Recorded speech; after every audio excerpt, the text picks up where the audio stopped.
Hello guys, in this video I will try to change the gear shifter knob.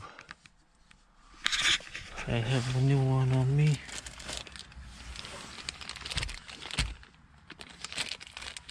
I hope it will work.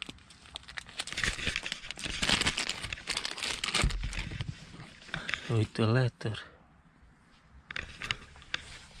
it's almost the same. Let's do it. So first place we need to take this off. To do this, just pull up.